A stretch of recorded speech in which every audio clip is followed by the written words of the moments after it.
Well, you know, it's true what they say about getting only one chance to make a super first impression, and it could not be more true than in landscaping. And right now we're going to feature a great segment on landscaping a business to create that look. And we're here in Bristol, Mark, and in front of, well, the sign for Queen Bee Storage. High traffic area, isn't it? It is, and you know, very prominent location here.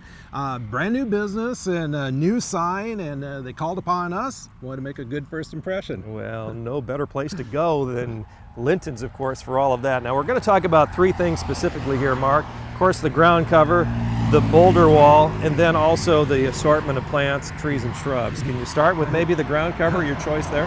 Well, certainly. Because this is a commercial location, it was important that they receive a landscape that was just low maintenance. And so with the combination of the woven fabric weed barrier, which prevents weeds from coming up but allows water to go through, along with the stone ground cover, that starts out the basis for low maintenance landscaping. And then in addition to that, we're working with dwarf types of trees and shrubs that do a good job of naturally shaping themselves. Yeah, including the guy that's hanging right over your left shoulder there. You know, we like to have some wows incorporated into the landscape. This gives us some vertical height here, but not a lot of width.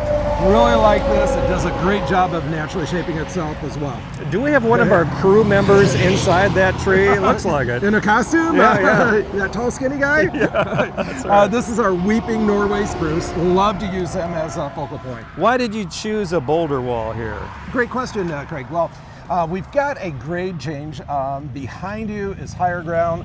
Over here to the viewer's right is lower ground. So all this sloped out, but of course our sign is sitting perfectly level.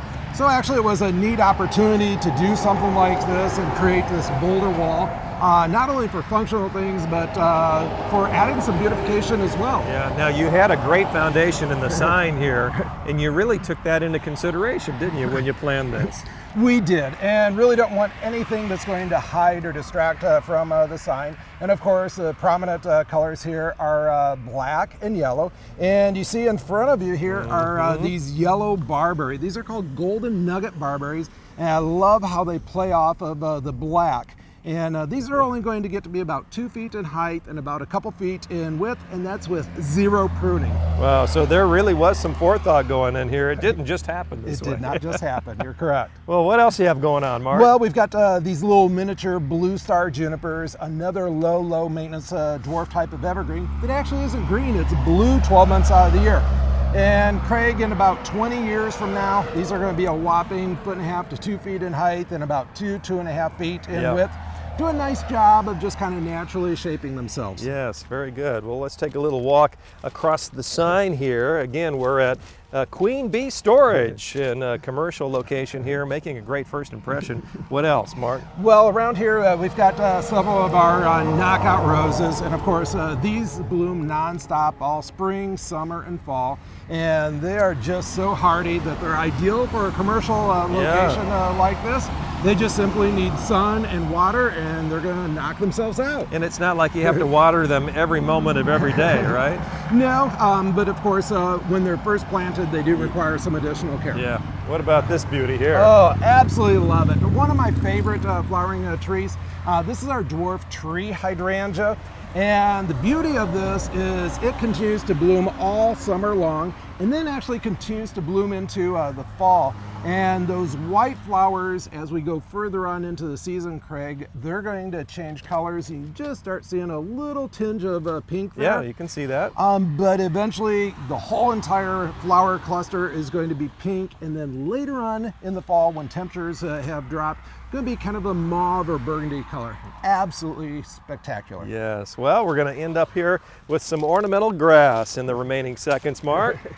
And this is one of our low maintenance grasses. It's called our feather reed grass. It's a very vertical, upright type of grass, only reaching to be about 4.5 feet in height. And the thing that I like about it is it's a summer blooming grass where most grasses don't start blooming later until the fall. All right, very good. Well, hopefully some great information for you, maybe a little bit of inspiration along the way from Mark Linton, who can help you make that great first impression with your landscaping. And Mark, I tell you what, if you mess up here, it's an uphill battle from that point forward, isn't it? And absolutely, Craig. Yeah, very good. Nice job. Thank you. Thanks to Queen Bee as well. Plenty more coming up on the program. Stay with us. We'll be right back.